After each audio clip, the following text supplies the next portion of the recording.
Hi all, so today we're going to be looking at how to create a box and whisker plot. So this is the next step after figuring out how to make the interquartile range.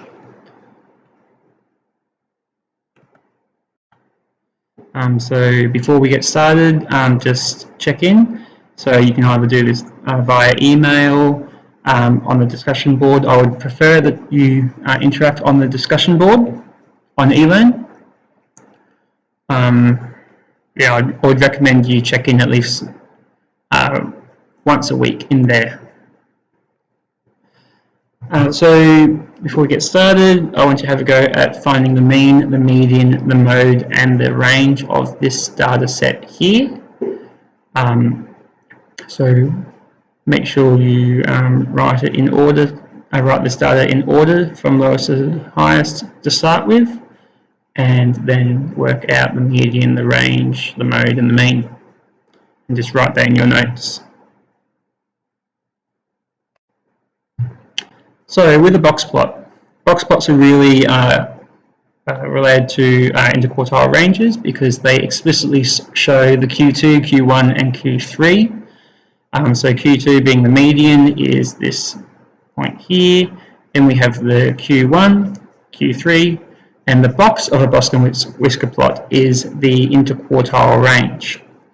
Now, the left-hand whisker or the lower whisker is the lowest number, and the right-hand whisker or the top whisker, depending on whether it's vertical or horizontal, is the highest value. So obviously the distance between the two whiskers is the range. Now sometimes you will have outliers also shown, and I'll show you a couple of examples of these, but not really necessary for what you guys are doing. Okay, so it is worthwhile you guys copying down this diagram here. So quite often the mean will be also shown in your box plot, but it won't. The median is always shown with a solid line. The mean can be shown with a dotted line, a box, a square, a diamond, something like that. So the interquartile range is Q3 minus Q1, and that is the box of the box plot. Okay, so here we have a set of data and a box plot representing that data. So our left-hand whisker is our lowest number, which is 7. Our right-hand whisker is 13, which is our highest number. So you can see from here we have 1, 2, 3, 4, 5, 6, 7, 8, 9, 10 numbers in our data set, which means that 1, 2, 3, it would be the 5.5 number. So halfway between the 5th number and the 6th number, where the 5th number and the 6th number are 10.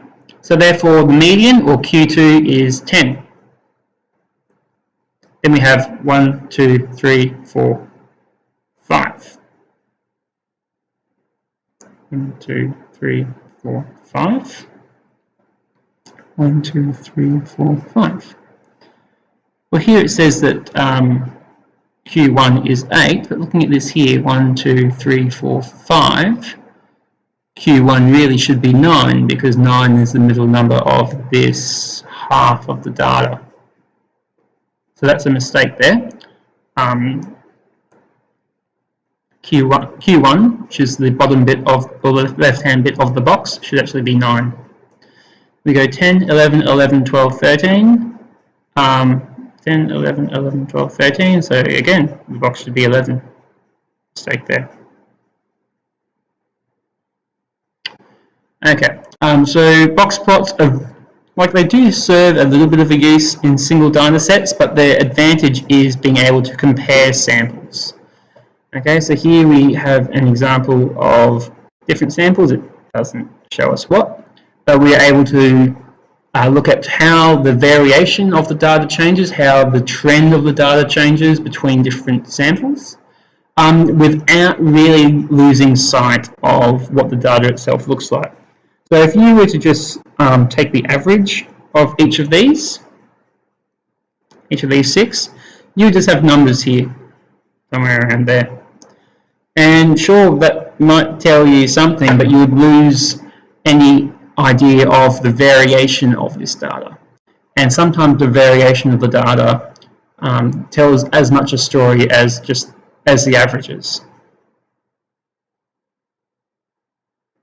Okay, so we've got Arcola's 7th grade honours algebra class, and what we did was look at how many hours the students looked at electronics per day. So one person looked at electronics 2.5 hours a day, one person 4.5 hours a day, one person 4.5, one person 1 person 1.5 hours, another person did 1 hour, etc. So what you need to do here is, first up, order the data from smallest to largest and find the median. The median will be the Q2. Then find the median of the first half of the data and the last half of the data in order to find Q1 and Q3. And we'll end up with something like this, where we have our median here. This is the middle 50% of our data. So 50% of our data is in this box. And 50% of this data, of our data, is along these lines here.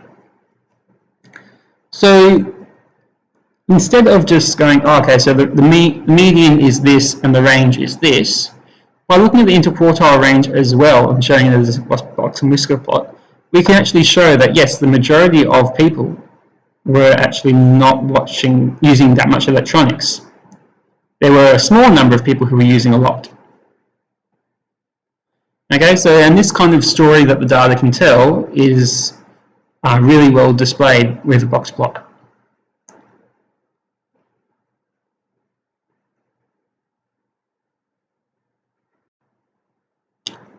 Okay, so how we make a box plot? We have our numbers. This is a data set. Step 1, order the numbers from smallest to largest. Second step, find the median of the set. So we're looking at the very middle number, halfway between 2.5 and 3 to get 2.75. Then find the median of the upper and lower quartiles. Okay? So this half of the data and this half of the data, we need to find the median of that. So 1, 1, 1, 1, 1, 1.5, 2, 2, 2.5. And the median here is halfway between 1 and 1.5, which is 1.25. And then the second half of the data, 3, 3, 3, 3, 4.5, 4.5, 5, 6, halfway between 3 and 4.5. The median for the upper half is 3.75. Okay, so we have our Q2, we have our Q1, and we have our Q3. We also have our smallest number and our biggest number. So right now we have everything that we need to create a box plot. So we plot in the median, which is Q2, we plot in Q1, we plot in Q3, we plot in the minimum, and we plot in the maximum. And then it's just a matter of putting a box here and a line here. It's actually quite simple. Now, I'll just, before we move on, I'll show you an example of some data that I used back in the day of doing science when I was studying birds. So this is an example of, well, this is the data that I got when I gave different Teresian crows, so crows that you see around campus, different objects. So here I gave them no object at all and measured how quickly they came to approach a piece of meat. Then I gave them a stick, with different birds, but I gave a stick next to the meat and tried to see how much the presence of that stick delayed them wanting to approach. And then I made a really weird object. If I scroll up, I'll show you. Do I have a picture? No. It's further back in the book. Okay, don't worry. So an object that I hadn't seen before, and I wanted to see, oh, how much has that delayed them? And I could have just gone mean, mean, mean. So these little diamonds are the means. And it is a little bit of a difference. Yeah, kind of, not really. But when we make a box plot, we're actually able to see get a better insight into the data. So everyone was very consistent. When there was no meat, and when there was no object, they just went straight for it. When there was just a stick, the majority of them weren't really delayed by the stick much. A little bit more cautious, but not really. But some were very cautious. So some of them were scared for over a minute by a stick. But then when we get to an object that none of them had seen before, we see that a lot of them, so this is 50% of the crows, were delayed between 15 seconds and 50 seconds, something like that. But then there was a small number of crows that were delayed for over a couple of minutes. So this one up here at the top, 3 minutes it took them. So by using a box and whisker plot, we're able to show we are able to get a better insight into the data than if we just went, oh, here's a range, oh, here's a median, let's move on. And if you're looking into actually doing statistics and showing data, this is a really powerful thing to do. Okay, back to the PowerPoint. So the advantages of a box and whisker plot is that you're able to actually show a whole bunch of information quite simply.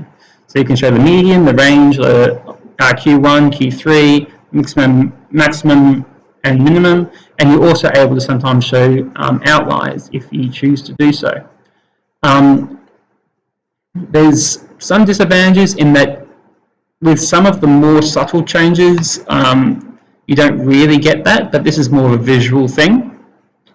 If you're looking to identify original numbers, you're probably better off just having a raw data set. Okay, so your activity for putting this into practice is to make a box plot of this data set, and I expect this to be emailed to me. So your step 1 is to order the data. Step 2, find the median. Step 3, find the median of the lower half of the data. Step 4 is to find the median of the upper half of the data. And once you have that, you have everything you need to make the box plot. Okay, so for the write that essay task, I'm going to need you to use a lawyer paragraph. So that means stating your point, stating why it matters, using evidence to support your point, and then summing it up. So it's a very straightforward way of writing a paragraph. So I need you to discuss the advantages and disadvantages of using a box plot. So you might choose to take a point of view that box plots are really good or that they're really bad, and then state your evidence as to why that is. So we have a reading activity here. I'm not going to go through it, but you will need to read through this and make a box and whisker plot of the important data. Okay? So you just make sure that you are reading through it, identify the important information, and apply it. Okay, so as always, I'm going to be on discussion board during class time. Please come on and interact there. Any questions that you have, please come to the discussion board. And yes, best of luck.